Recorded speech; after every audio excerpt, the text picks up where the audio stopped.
네, 한 주간 있었던 가장 핫한 이슈를 골라서 탈탈 털어드리는 시사 토크 보이는 라디오 좌우지간에 오신 여러분 환영합니다.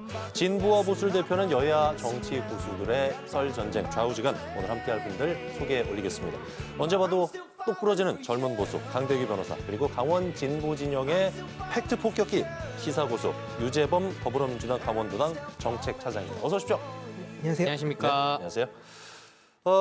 새해 들어서 좌우지간에 변화가 좀 생겼어요. 좌우 양날개를 쫙 펴고 더 힘차게 비상하기 위해서 이번 주부터 진보 쪽 선수 교체를 단행을 했습니다. 어렵게 모셨어요. 앞으로 강원 진보 진영의 매운맛을 보여주실 유재범 정책차장의 각오 짧고 굵게 들어보겠습니다. 네, 사회자께서 아까 진보 진영이라고 표현을 해주셨는데 이제 더불어민주당 이제 12.3 내란 이후에 이제 대선 과정을 거치면서 이제 진보뿐만 아니라 이제 중도 보수로의 또 외연 확장, 또 더 많은 국민들께 사랑받기 위해서 노력을 하고 있습니다.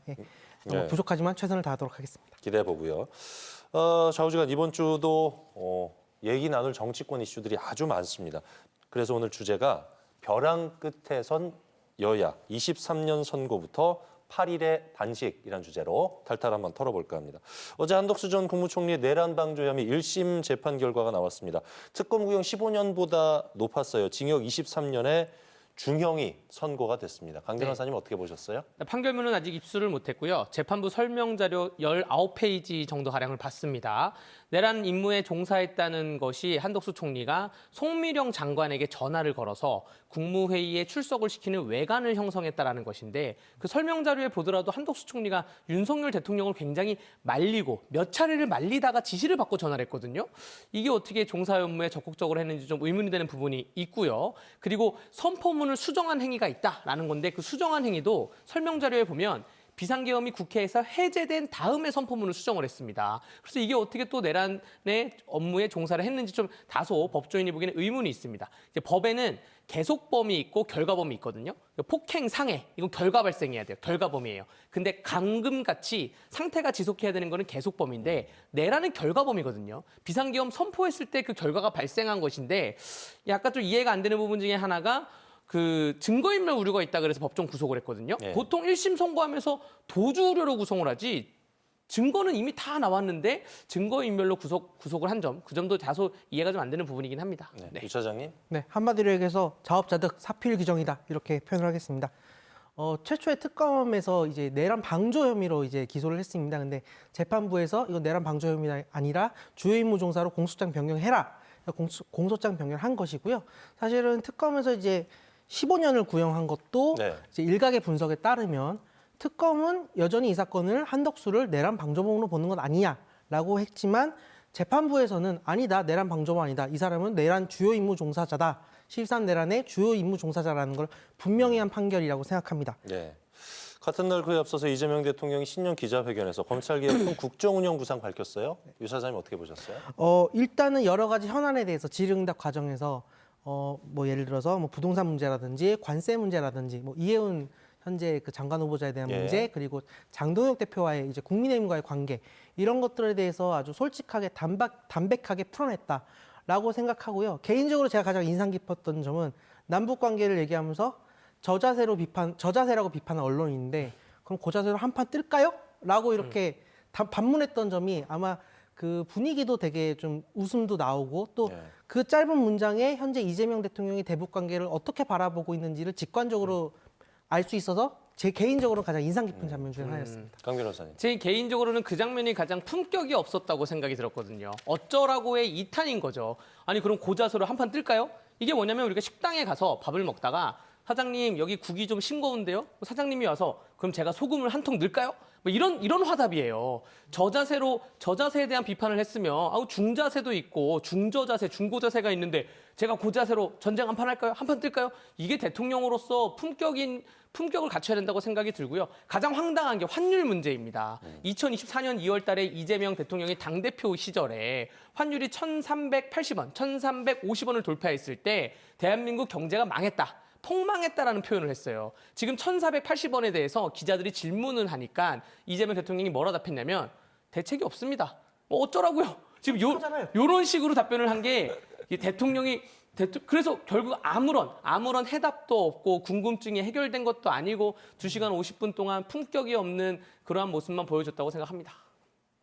그렇군요. 네, 뭐 좀 얘기를 좀 할까요? 그럼요. 저는 뭐 품격이 없었다라고 얘기하는데 저는 이재명 대통령이 품격보다는 척하지 않았기 때문에 더욱더 인상 깊은 기자회견이었다라고 생각합니다. 그렇군요. 예를 들어 대책이 없는데 대책이 있는 것처럼 국민들을 속이고 뭔가 있는 척하는 것보다는 저는 솔직담백하게 얘기하고 그거에 대해서 평가받는 것이 대통령으로서의 자세다. 예, 2시간 50분 동안 다 아쉬웠는데 가장 아쉬운 점이 다 아쉬웠다고요? 예, 다 아쉬웠는데 가장 아쉬운 점이 장동혁 대표의 단식 얘기가 안 나왔어요. 장동혁 대표 8일간의 단식으로 오늘 병원에 실려갔습니다. 예. 이게 나왔는데? 이재명 이 단식이라는 단어가 안 나왔어요. 장동혁 대표에 대해서. 아니, 그러니까 방문 진료계 과정에서 네. 방문해야 할 의야가 있긴 했더니 네. 제일 먼저 중요한 거는 여야 간의 관계가 우선이고 필요한 때에 만나는 네. 것이 중요하다. 그래서 제가 이제 말씀드리는 게 지금 청와대에서는 단식이라는 단어 자체가 불문율입니다. 이재명 대통령이 진짜요? 24일간 단식을 한 경험이 있기 때문에 사람이 어떻게 24일간 단식합니까? 출퇴근 단식을 했잖아요. 이재명 대통령은 그 당시에. 그렇기 때문에 단식이란 단어 자체를 불문율에 붙인 거 아니냐 의심이 좀 듭니다. 요 회견에서 이 대통령 이해운 기획예산처 장관 후보자를 둘러싼 논란에 대해서 문제가 있는 것 같지만 해명을 들어보겠다. 청문회 검증이 필요하다는 입장 밝혔어요. 지난 19일 열리려다가 무산된 이 후보자 인사청문회가 강 변호사님 여야 합의로 내일 열린다고? 네. 예. 아니 이재명 대통령이 갑질이 있다는 뭐 보도가 있습니까? 증거가 있습니까? 이렇게 화답을 했는데 뉴스를 전혀 안 보시나 봐요. 갑질 보도가 너무나 쏟아지고 나오고 있습니다. 갑질 종합 선물 세트, 갑질 비리 종합 선물 세트가 바로 이해운 장관 후보자인데 내일 좀 전망 예상되는 게 결국 침대 축구 청문회로 가지 않을까라는 좀 걱정이 좀 있습니다. 오전에 자료 공방하다가 지나가고요. 오후 한 3, 4시까지 또 자료 공방하다 지나가고 결국 김민석 총리나 강선우 장관 후보자 때처럼 산무청문회 자료 없고요. 증인 없고요. 참고인 없고요. 이런 식으로 이재명 정부는 항상 청문회를 흘러갔다 말씀드리겠습니다. 뭐 반론을 좀 드리자면 청문회 요구 자료 유출 자료 한 60% 이상은 저는 낸 걸로 저는 알고 있고 15%. 15%인가요? 네, 저는 예. 어, 네, 말씀하세요. 그냥 다른가 보네. 예, 일단 청문회 합의한 거는 저는 여야가 그래도 잘했다고 생각합니다. 사실은 야당 입장에서 청문회 야당의 무대거든요. 야당이 국무위원 후보자를 상대로 여러 가지 검증을 하고 오히려 야당이 돋보일 무대인데 처음에 야당이 이 무대를 발로 찼다는 거는 저는 좀 의아했어요. 제 상식에서 벗어난 일이기 때문에. 그리고 사실 이해운 후보자가 사실은 좀 단순히 이제 이재명 정부 인사라고 보기엔 좀 어렵잖아요. 그렇기 때문에 더불어민주당은 더불어민주당대로, 국민의힘은 국민의힘대로 뭐 묻고 싶은 것이 많은 것 같아요. 더불어민주당 내에서도 이견이 있고 아까 얘기하셨던 뭐 갑질보도 몰랐다라고 얘기하는 거는 검증 과정에서 그런 것들을 몰랐다는 취지였고 검증하고 지명을 발표한 이후에 그 이후에는 보도를 보고 알았다. 그런 점들의 검증을 못했다는 점은 아쉽다라는 취지로 얘기를 했고 제가 한 가지 궁금한 점은 이해운 후보자가 보수 정당에서 5번이나 무려 공천을 받았습니다. 이렇게 문제가 많은 분이 그리고 심지어 3번은 공천이 곧 당선인 서초 지역에서 공천을 받았어요. 저는 당시에 국민의힘, 한나라당, 뭐 여러 그 보수 정당의 공관위 과정에서 왜 이런 과정들을 걸러내지 못했나라고 하는 시스템에 문제가 있는 것이 아니냐. 저는 개인적으로는 그 점이 궁금합니다. 설명드리고 60% 15% 차이도 하나 설명을 드리겠습니다. 이해운 장관 후보자 2020년까지만 하더라도 재산이 한 60억이 안 됐어요. 거의 20억 정도만 불과했는데 지금 재산이 170억이에요.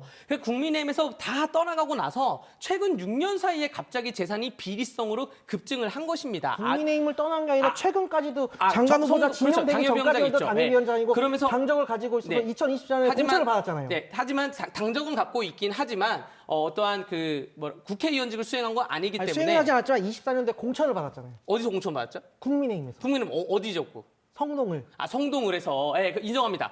공천을 그 받았는데 과정에서는 분명히 늘어난 재산을 확인했을 때 왜 못했어요? 아니 그 과정에서 늘어나지 않고 최근에 폭발적으로 늘어난 게 뭐냐면 최근이란 게 23년 불과 2년 전, 3년 전이잖아요. 네, 그 늘어나면서 아까 말씀드린 우리가 내일 이제 검토를 할 주택 청약 문제나 혹은 아들 이름을 가지고 어떠한 대부업자에 투자하던가 이런 문제가 최근 1, 2년 사이에 늘어난 거예요. 자, 그리고 보좌진 갑질 문제도 그리고 아직 17년도, 18년도 이제 바른정당 시절이 네. 아닙니까? 근데 그 이후에 20년도에도 공천받고 24년도에도 공천받았어요. 네. 분명히 투서나 이런 것들을 몰랐을 리가 없는데 몰랐어요. 몰랐으면 무능한 거고 알았으면 나쁜 거지. 아니 투서를 제보가 안 오는데 어떻게 무능하다면 근데 왔는데 몰랐으면 모르겠는데. 17년도 18년 때 어쨌든 그 업계에서는 그런 얘기들이 있었을 그러면 거잖아요. 그때- 그거를 몰랐다? 그때 투서를 안 한 그 보좌진들, 그 피해자들을 지금 뭐라 그러시면 안 된다는 그러니까 거고요. 피해자들 뭐라 그런 게 아니라 네. 그 공천을 두 번을 공천하는 자, 우리 과정에서 이재명 차장님 왜 오늘- 이거를 몰랐느냐, 걸러내지 못했느냐. 이재명 차장님 오늘 그러니까 개인적으로 궁금하다. 오늘 첫 출연이신데 질문거리가 많아요. 자, 그리고 제가 60% 15%만 설명을 드릴게요. 예. 그 자료 요구를 했을 때 예를 들어서 아들의 취업 문제, 아들의 병역 특혜 의혹 자료 요구를 했을 때 이해운 장관 후보자는 딱 한 줄이 옵니다. 개인 정보라서 줄 수 없습니다. 근데 민주당에서는 우리는 답변을 했다라고 한 게 다 포함해서 60%인 거고 국민의힘은 그걸 다 제외한 거예요. 그래서 15%라고 보는 그런 관점의 차이가 있습니다. 자, 우리가 청문회를 할 때 청문회 과정에서도 자료 제출 요구를 하고 자료를 받기도 하잖아요. 예. 그렇기 때문에 저는 내일 청문회가 열리는 것이 중요하다. 예. 판단은 국민의 몫이다. 그런가 하면 이재명 정부 초대 정무수석이죠. 우상호 수석이 지난 월요일에 사임을 했습니다. 공직자 사퇴 시한인 3월 5일보다 40여일 앞당겨진 거예요. 그러니까 조기 등판을 한 셈인데 오늘 아침 라디오 프로그램에 출연해서 고향에 가서 봉사하겠다. 이게 뭐 출마 의사죠, 그렇죠? 유 차장님 어떻게 보셨어요?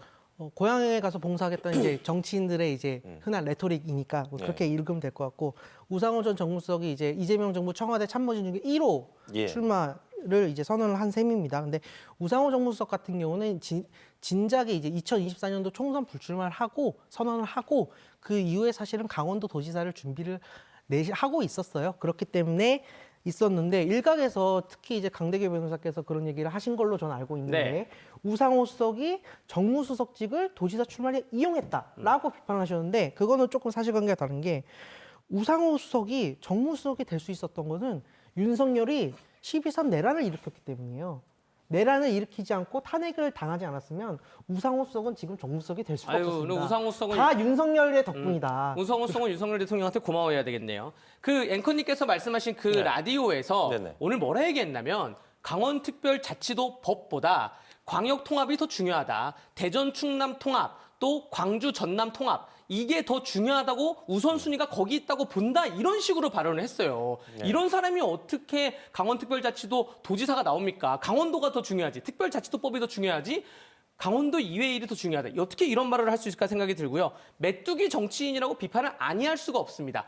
유재범 차장님이 뭐 오랜 기간 옛날부터 강원도지사 선거를 준비했다고 하는데 옛날부터라고는 안 해서 24년도 총선 끝나고 그러면 그랬지. 그렇죠. 그럼 불과 며칠 전, 한 3일 전에 오늘 목요일이니까 4일 전이라 볼게요. 불과 4, 5일 전에 우상호의 그 포털 사이트 블로그에 뭐라 써 있는지 아십니까? 내일의 서울시장을 준비합니다. 그거를 우리 강원도 찐 철원 출신, 철원에서 초중고를 나온 국민의힘 이민찬 대변인이 SNS에서 그걸 저격을 했어요. 이런 사람이 어떻게 강원특별자치도 선거를 나오냐. 그러니까 그 저격을 받고 몇 시간 만에 그게 바뀌었습니다. 바뀌었으면 근데 된 그 거잖아요. 블로그에 2024년부터 준비를 했다면서요. 강원도지사 선거를. 준비한 사람이 어떻게 근데 자기 그 블로그는 블로그는 서울시장입니까? 총선 자, 임기가 완료된 게 사실상 이제 제가 운영되지 않던 블로그 제 때문에 그 그런 블로그에 거고. 인상적인 장면을 말씀드릴게요. 거기 뭐라 써 있냐면 부모님 묘소도 경기도 포천에다 모셨다고 써 있어요. 본인은 철원을 잠깐 다니다가 스쳐 지나간 사람인데 강원도에 더 이상 아무 연고도 없습니다. 제가 만약에 부모님 묘소를 강원도에 모셨습니다라고 하면 제가 그나마 그래도 강원도에 연고가 있는데 이 사람은 강원도 사람이 아니에요. 제가 마지막 딱 하나 아까 메뚜기 표현했는데 우상호는 강원도 입장에서 보면 케찹이에요. 케찹. 왜 케찹인 줄 아세요? 춘천 닭갈비하고도 안 어울리고 막국수하고도 안 어울리고 정선 메밀전하고도 안 어울리고 동해 삼척에 있는 방어, 오징어 회하고도 안 어울립니다. 강원도와 전혀 안 어울리는 그 케찹 같은 사람이 왜 강원도에 출마를 합니까? 좀 황당한 일이라고 생각합니다. 감자튀김 있잖아요. 그러니까. 케첩하고 잘 어울리는데. 그러니까 이게 강원도를 감자라 생각하시면 안 돼요. 네. 미래 산업으로 가야지 강원도가 언제까지 감자는 미래가 없다? 그럼 감자는 미래가 없다가 아니라 AI 또 4차 혁명에 강원도가 지금 그렇게 발전하는 거지. 민주당은 감자라는 시선으로 강원도를 계속 바라보니까 강원도 홀대론이 나오는 거 아닙니까? 첫날이라서 유 차장님 좀 도와드리려는 거예요. 네. 자, 뭐 반론하시겠어요? 네, 지금 이러한 얘기들이 어쨌든 이제 결국은 도민들이 판단하는 거잖아요. 네. 이러한 강대규 변호사님이 지금까지 얘기했던 모든 것들을 판단해서 도민들께서 어떻게 생각하시냐 그게 중요한 건데 네. 그게 이제 지원해서 발표한 시전 여론조사에 다 나와 있다. 네.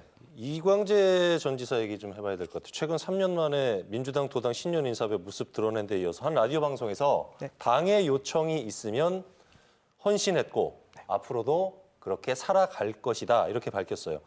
유 차장님, 이광재 전 지사 도지사 선거에 가세할까요? 아니면 당내에서 교통 정리가 좀 이루어질 것 같으세요? 그거는 이제 뭐 제가 말씀드린 내용인데 현재 이광재 지사가 이제 경기 성남 분당갑 더불어민주당 지역위원장입니다. 네. 근데 이광재 지사는 그동안의 정치 인생의 대부분을 강원도를 위해서 헌신해온 정치인이에요. 특히 강원도에서 더불어민주당이 민주 세력이 지금부터 어려울 때부터. 네. 근데 저는 이 헌신에 이게 포커싱이 돼야 되는데 이광재 지사의 발언을 일부에서 약간 좀 그 당의 요청 이런 표현들 때문에 아니 꽃가마 태워주길 바라는 거 아니야?라고 오해하시는 분들이 있을 수 있다고 생각을 해요. 예. 저는 그런 오해를 불식시키기 위해서라도 이광재 현재 이제 지역위원장께서 도지사 출마 여부에 대한 좀 결정을 좀 빨리 해주셔서 빨리 이제 입장을 밝히시면 이제 도민들께서 이제 판단하실 수 있는 이제 기준이 생기잖아요. 그런 것들이 있고 좀 한 가지 좀 변수가 있다면 국민의힘의 경기도지사 후보로 예. 현재 경기 성남 분당갑 안철수 의원을 차출할 가능성이 낮지만 유효합니다. 근데 만약에 안철수 의원이 도지사로 차출이 되면은 거기 재보궐선거 나가야 되거든요. 그러니까 네. 이것까지도 좀 변수가 있기 때문에 좀 끝까지 지켜봐야 된다. 정말 안철수 경기도지사 차출설은 저는 이 자리에서 지금 처음 들었고요. 그러니까 여론조사를 계속 그렇게 예. 돌리고 있어요. 아, 안철수 김은혜. 아무튼 예, 참고하겠고요. 우리가 의견을 일치하는 게 있네요. 이광재 경기댁이에요, 경기댁. 이광재 경기 분당 지역위원장의 네. 이러한 화법 지겹습니다 이제.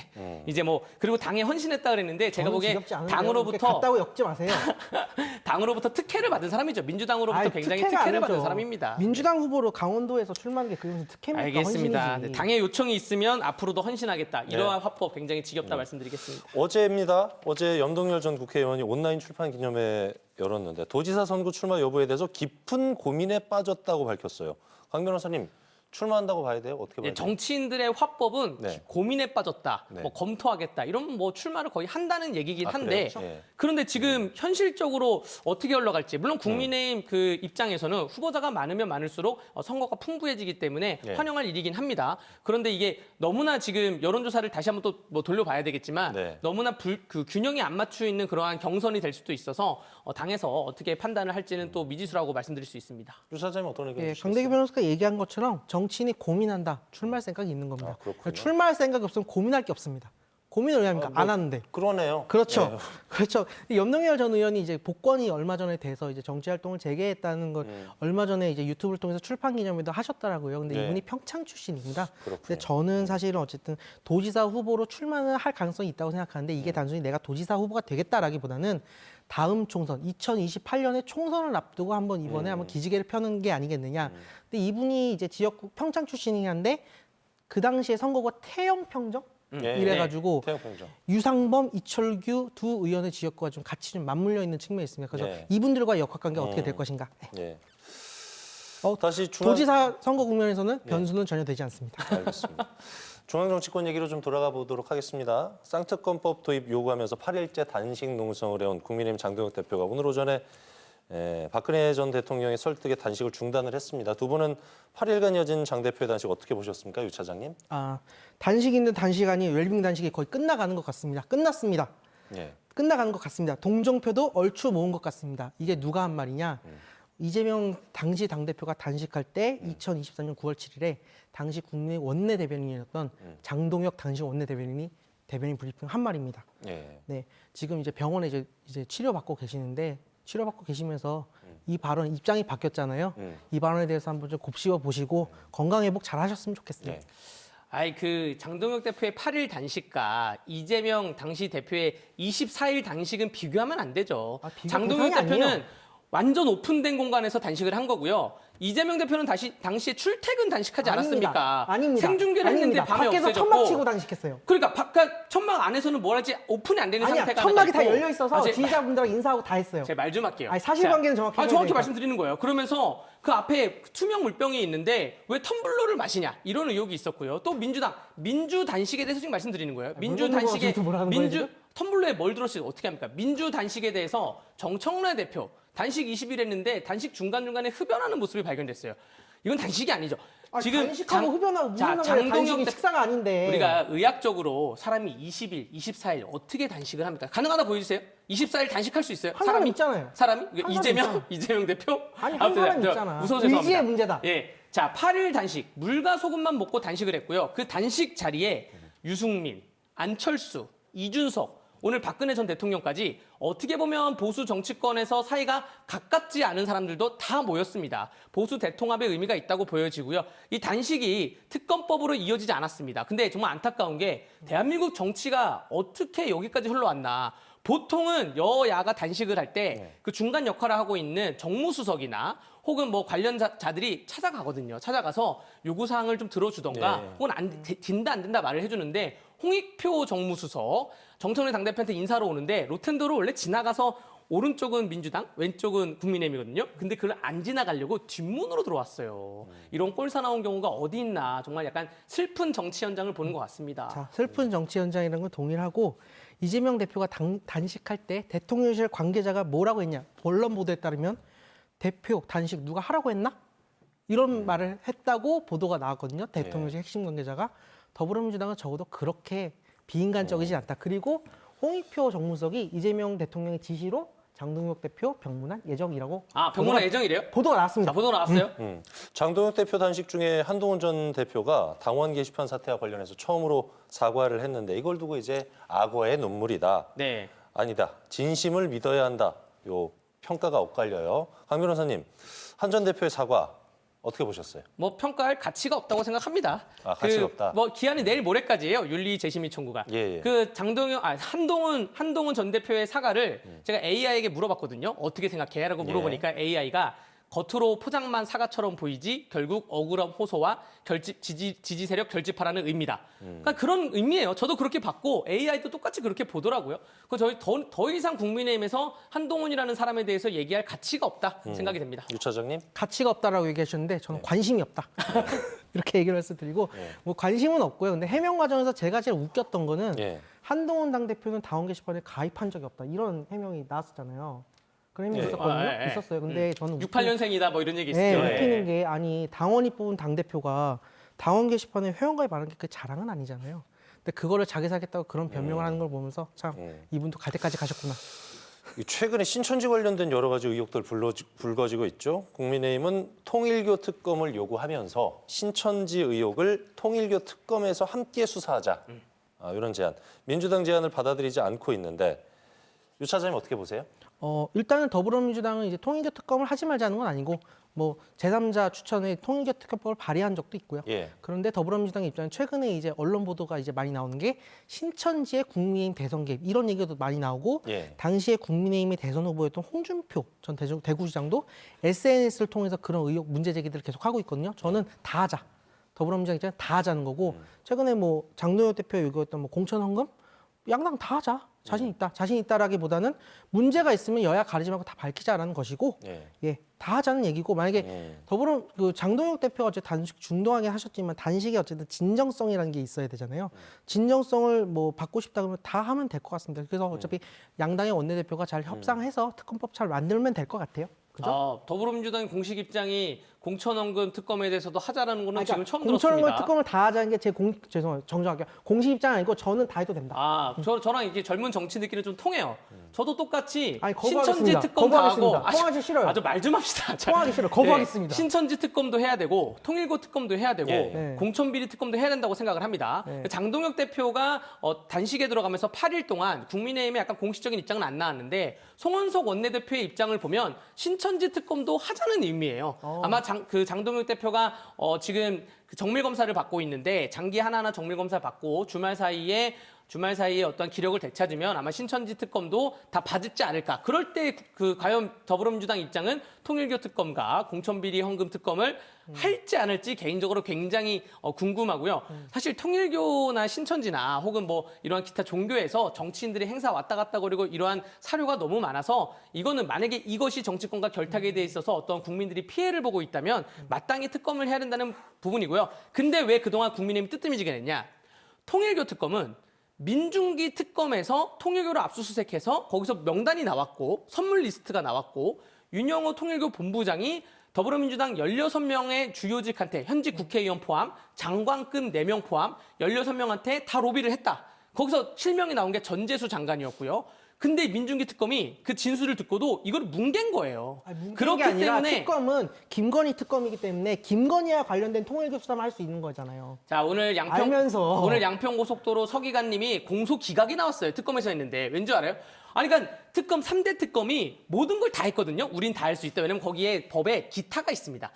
법의 16호에 기타 이와 관련된 모든 사항. 그러니까 그리고 이와 기타를 관련된 열어서 모든 다 김건희와 관련된 다- 수사해야 되는 거지 다 통일교에 거- 관련된 다- 수사는 아니다. 그러니까 제가 지금 공소기각 나온 거 얘기하잖아요. 다른 거는 다 했으면서 유독 민주당 명단이 나온 이것만 안 했기 때문에 그렇기 때문에 이걸 특검을 하자는 거고요. 아마 다음 주쯤 되면 신천지 특검, 통일교 특검, 또 공천 뇌물 특검이라고 저는 부르는데 공천 뇌물 특검에 대해서 그 윤곽이 잡힐 것 같습니다. 참고로 이제 더불어민주당 쪽에서는 강선우 의원 그 공천 관련 수사는 강선우 의원 지금 수사를 받고 왔고 뭐 구속영장 신청 가능성이 뭐 있다 뭐 그런 보도가 나오는데 저는 구속영장 신청을 경찰이 할 것 같아요. 네. 공천원금 수수 등 각종 의혹에 휩싸여서 당 윤리심판원으로부터 제명 처분을 받았던 민주당 네. 김병기 의원 탈당은 없다 이렇게 버텼었는데 네. 일주일 만에 자진 탈당을 했습니다. 강 변호사님 돌연 입장이 바뀐 이유가 뭐라고 보세요? 뭐 당 지도부와 청와대와 조율을 하면서 지역위원장 자리는 공모하지 말아라. 내가 공천 행사를 계속하겠다. 그러지 않았을까 예상이 됩니다. 만약에 지역위원장 공보가 나와서 지방선거 전에 새로운 지역위원장이 나왔으면 저의 예상이 틀렸다는 것이고요. 지금 김병기는 거의 논외고 아까 강선우 말씀을 하셔서 잠깐 더 말씀을 드리자면 지금 오늘 다른 방송사 타 언론사의 보도에 의하면 김경 서울시의원이 녹취록까지 나왔고요. 돈을 준 사람이 강선우뿐만 아니라 서울시의 현직 민주당 국회의원 몇 명 더 있고 그 ABC까지 나왔습니다. 그러한 상태이기 때문에 다음 주에 아마 강선우급 태풍이 몰아칠 거다라고 생각이 되고요. 2027년 내년은 선거가 없는 해거든요. 사실은. 근데 내년에 김병기, 강선우 또 아까 말씀드린 여러 가지 의원들 해서 공천비리 특검을 시작하면 내년이 서울 미니 총선이 열리지 않을까 그렇게 생각이 됩니다. 네, 내피셜 잘 들었고요. 김병기 의원 같은 경우는 이제 탈당한 거는 여론에 못 버틴 거죠. 쉽게 얘기하면. 왜냐하면 네. 김병기 의원이 그 여론에 해명하는 과정이 사실은 지지자들이나 당 국민들이 보기에 좀 불편한 측면이 좀 있었다고 생각합니다. 그렇기 네. 때문에 못 버텼다라는 생각이 들고 만약에 그럼에도 불구하고 김병기 의원이 뭐 다 수사나 재판이나 이런 데서 뭐 결백이 밝혀지고 완전 네. 무결한 무죄가 나온다. 그러면 다시 돌아올 가능성이 있는데 뭐 시일이 좀 걸리는 문제고 저는 이제 저한테도 사실 해당되는 문제인데 우리가 집권 여당 된 게 우리가 잘라서 된 건 아니다. 좀 그런 거는 좀 서로 좀 이해를 알고 좀 염두에 두고 예. 좀 태도나 이런 것들을 좀 잘 했으면 좋겠습니다. 예. 이재명 대통령이 신임 민주당 지도부의 만찬 회동에서 정청래 대표에게 네. 혹시 반영이시냐? 예. 물었다고 하죠. 물론 이게 이제 농담이겠지만 그럼요. 예. 5%는 농담이겠지만 진심이라는 보도도 나왔습니다. 예, 최근에 최고위원 보궐선거에서 친명 대 친청 구도가 부상하고 1인 1표 제도 구도 대결하는 양상이에요. 유 차장님, 네. 어떻게 보세요? 일단은 뭐 대결이라는 말에는 좀 동의하기 어렵고요. 예, 예. 그냥 각 정당이라고 하는 게 어쨌든 파티잖아요. 그리고 당이라고 이렇게 무리당자를 쓰지 않습니까? 네. 그러니까 여러 사람들이 모여 있는 집단이기 때문에 다양한 의견들이 있을 수 있다고 생각합니다. 예. 저는 다양한 의견들이 이렇게 뭐 밑에 수면 아래 있는 게 아니라 수면 밖으로 나와서 다양한 의견들이 자유롭게 표출되는 것이 더불어민주당이 민주정당이라는 것을 보여주는 것이다. 예. 그리고 이제 뭐 더불어민주당은 뭐 그 만찬 과정에서 나온 건데 더불어민주당은 친 이재명, 친명, 친청와대, 친청 이렇게 지금 현재 생각합니다. 지금 정권 시작한 지 1년이 안 됐는데 벌써 명청대전, 청와대와 정부 여당 지도부 사이에 잡음이 있는 거는 정무수석이 일을 잘 못한 겁니다. 우상호 정무수석의 약간 무능에 비춰졌다고 생각을 할 수밖에 없고요. 이쯤에서 오늘 가장 핫한 뉴스, 합당 얘기를 안 할 수가 없죠. 네. 조국혁신당하고 합당한다는 거 아니에요. 우리 유재문 차장님 찬성할지 반대할지 제가 모르겠지만 내용적으로 보면 아까 그 조국혁신당은 토지 공개념을 지금 주장하고 있거든요. 이걸 더불어민주당이 어떻게 받을 것이냐. 그리고 조국혁신당은 대등 합당을 원할 거예요. 그래 지금 당세가 차이가 있잖아요. 더불어민주당은 흡수 합당을 원할 겁니다. 여기에 대해서 당명을 바꿀 것이냐, 당 색깔을 어떻게 할 것이냐. 그리고 가장 중요한 게 각 당의 사무처 직원들이 정규직도 있고 계약직도 있거든요. 이 급수가 어떤 당은 1급부터 5급이고 어떤 당은 체제가 1급부터 8급이에요. 그럼 우리 2급이 너네 상급하고 똑같냐 아니냐 이런 걸로 엄청 디테일하게 다툼이 있거든요. 과연 아름다운 합당이 될 수 있을지 저는 먼발치에서 재미있게 좀 지켜보겠습니다. 또 명청대전 또한 재미있게 지켜보는 포인트 중에 하나라고 말씀드리겠습니다. 네. 네. 유 차장님 뭐 특별히 의견 일단 없으시고요? 합당 얘기가 갑자기 나와서 사실은 네. 저도 좀 놀랐는데 뭐 결과적으로 이제 수면 위로 올라왔기 때문에 이제 논의 과정에서 여러 가지 말씀하셨던 논의들이 진행될 것 같고요. 뭐 유쾌하게 지켜보겠다 하시는데 예. 저는 윤어게인이 더 재밌습니다. 예. 좌우지간. 오늘 주제가 벼랑 끝에 선 여야 23년 선거부터 8일 단식에 대한 얘기였는데 강민아 선생님 한 줄 평 먼저 들어볼까요? 예, 정부 여당 최악의 회피형 정치라고 하겠습니다. 야당 당대표가 목숨을 담보로 어떠한 중차대한 현안을 요구하고 있는데 거기에 대해서 정부 여당 중에 인사 중에 단 한 명도 안 찾아오는 이러한 상황. 대한민국 정치가 어떻게 하다가 여기까지 왔나. 이것이 이재명 정부 또 정청래 민주당 당대표가 추구하는 이러한 정치인가 생각을 아니할 수가 없고요. 다행히 오늘 박근혜 전 대통령의 방문으로 또 설득으로 인해서 당대표가 단식을 중단했지만 만약에 오늘 이 시간까지 단식이 지속됐다고 하면 정말로 생명이 어찌할 줄 몰랐을 것이다라는 것이 의료진 다수의 의견입니다. 우리 정치 회피형은 하지 맙시다. 대화를 합시다. 말씀드리겠습니다. 유 차장님. 네. 저는 이제 한국인은 밥 먹고 합시다 이렇게 한 줄 평을 했는데요. 예. 우선 장동혁 대표 이제 단식 중단하고 이제 병원에서 치료 잘 받으시니까 밥 잘 먹고 본인이 하고 싶은 윤어게인 열심히 하시길 바라고요. 한덕수 총리가 이제 어제부터 이제 슬기로운 감방 생활 시작을 했는데 밥 잘 먹고 운동 열심히 하셔서 꼭 만기 출소하시길 바랍니다. 예. 24일간 그 단식을 했던 이재명 대통령에게 하는 말하고 똑같네요. 무슨 말? 네. 아니, 이재명 대통령도 단식을 했다는 거 아니에요. 그러니까 밥 잘 먹고 해라. 그 말 아닙니까? 네. 잘 먹고 계세요? 예. 좌우지간. 네. 좌우지간. 네. 오늘 함께해 주신 강대규 변호사 유재범 정책과장이었습니다. 오늘 말씀 잘 들었어요? 네. 네, 오늘은 올겨울 들어서 가장 추운 날씨였습니다. 철원 등 일부 지역은 영하 23도까지 떨어졌고요. 대부분 지역에 한파주의보가 발효가 됐습니다. 네, 주말까지 강추위가 이어진다고 하니까 시청자 여러분 건강 관리에 각별히 유의하시고 시설물 관리에도 신경을 좀 써주시면 좋을 것 같아요. 뉴스 그 이상의 뉴스 지원 뉴스쇼 오늘 저희가 준비한 소식은 여기까지입니다. 따뜻한 저녁 시간 보내십시오. 고맙습니다. Good morning.